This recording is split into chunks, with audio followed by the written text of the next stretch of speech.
நான் ஏரிக்கர மேலிருந்து 8 திசை பார்த்திருந்து ஏந்திழைக்கு காத்திருந்தேன் காணல்ல. மணி 7 8 ஆன பின்னும் ஊரடங்கி போன பின்னும் சோறு தண்ணி வேணும்னு தோணல்ல.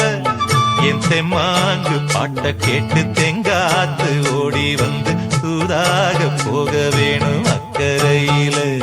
நான் உண்டான ஆசைகளை உள்ளார கூட்டி வச்சு ஒத்தேல வாடுறேனே இக்கரை.